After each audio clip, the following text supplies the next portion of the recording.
What is going on, you guys, and welcome to a brand new installment of Chats with Chas.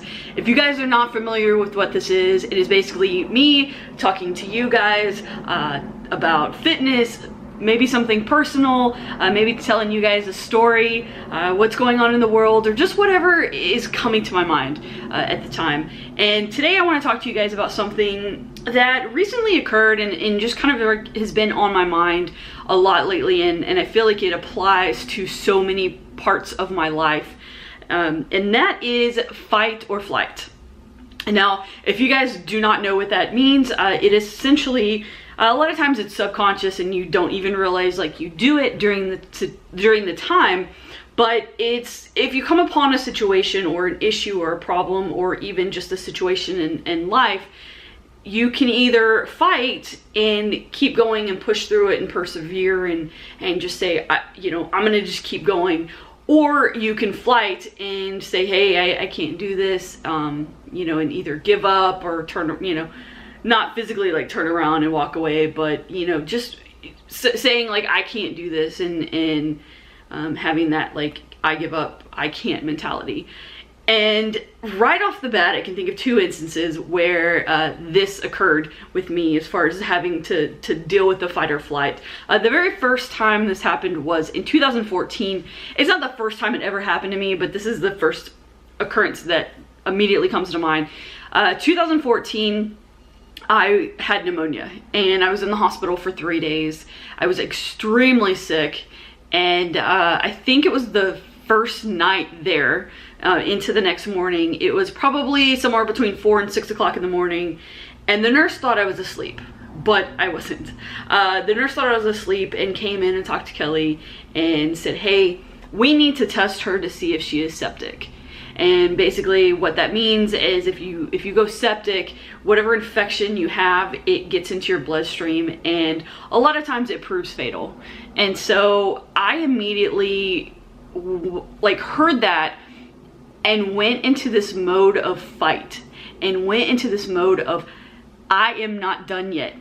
My journey is not over. I'm not done. I'm not going to die. This can't be the end of it. Like it was like this internal urge to fight and to beat this and to get better in all of this. It was like this really weird, it was this really weird feeling. And I remember, when I finally like woke up for the day, I just remember like the whole time just thinking like I'm not done yet. Like I'm not done. I haven't accomplished everything. I haven't done what I wanted to do, and it was just this like innate feeling of fighting and persevering and overcoming.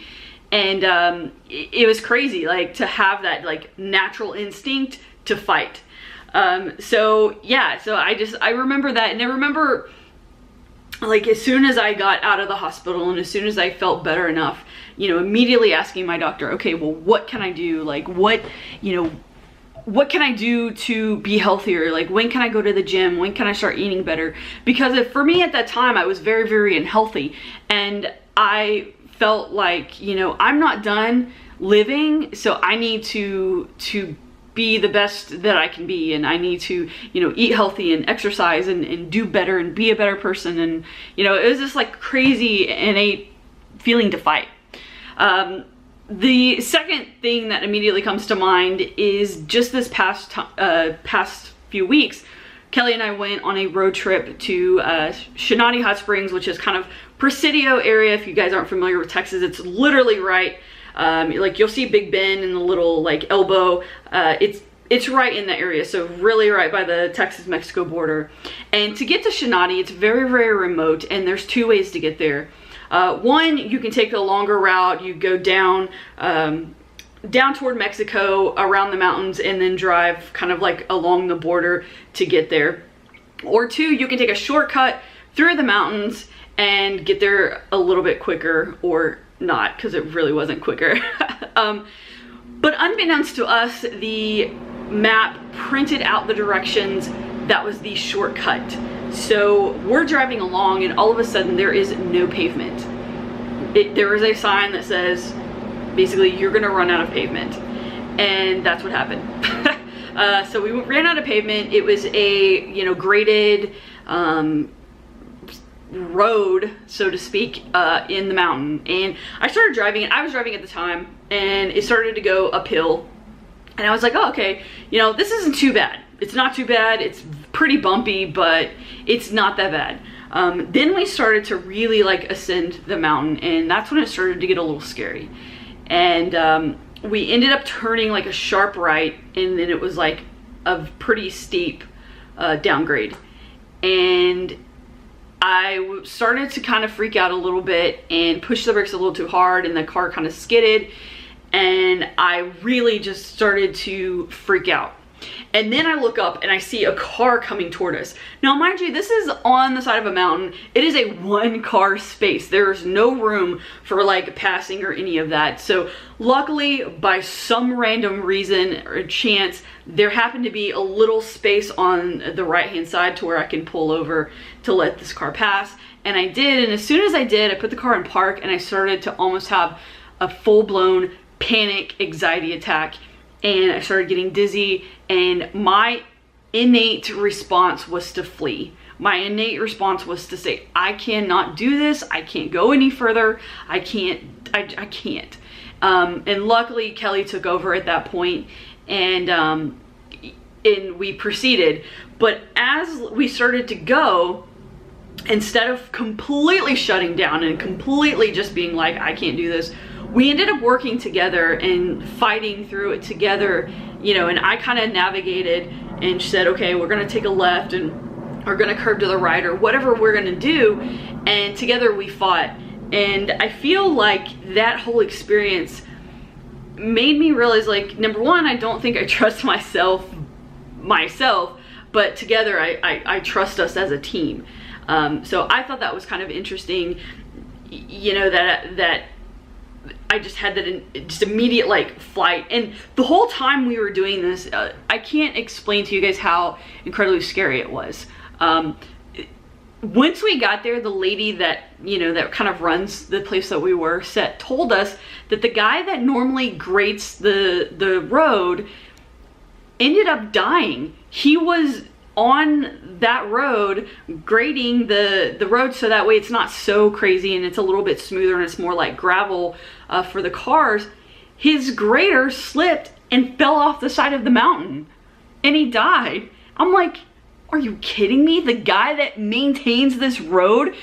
So yeah, like there were so many thoughts going through my head of like, you know, like, oh my gosh, we're gonna fall off the side of this mountain. No one's gonna find us for a few days. Like, and it was almost like, I'm not gonna say that I gave up, but it was like this weird like battle with myself of like, immediately I just wanted to like all hands off deck and whatever happens happens. But then there was this part of me that was like, I'm gonna fight through this. So I feel like a lot of times, you know, in life, and especially in like weight loss journey, it's so easy to, when you come upon a point and you come upon a crossroads, it's so easy to say, I give up. I can't go any further. I can't get through this. This is too hard. But it's challenging, but rewarding to fight through it and to persevere and to, you know, make it through. And it's just something that's been on my mind a lot lately because, you know, with my journey, if you guys know, I had surgery 7 weeks ago, and I could not do CrossFit at all for 6 weeks. I couldn't lift more than 10 pounds for 6 weeks. And this is my first week back, and I have to say it is a fight. It is a fight to keep going. It is a fight to really realize like, okay, yeah, I've stepped back a little bit. I've gotten a little soft. I've gained a little bit, but it doesn't mean that that's the end of the road. It doesn't mean that I need to put my hands up and say, nope, not gonna do it. You know, I can't, this is too hard. This is, you know, the end of it. I need to push through and fight. So I don't know. I thought this was like an interesting topic, something that I really haven't seen anybody talk about. But yeah, I feel like there's a part of me that is a natural fighter, that I'm going to fight. I'm going to persevere. I'm not going to let any circumstance like do me in, so to speak, or whatever. But yeah, I thought I would talk to you guys about that, tell you guys 2 little stories that I had. If you guys have an experience of fight or flight and you knew whether you fought through it and you persevered, or you gave up and flee, whatever the word is. Anyway, if you guys have an experience that you would like to share, leave it in the comment down below. As always, thank you guys so much, and I'll see you in the next one.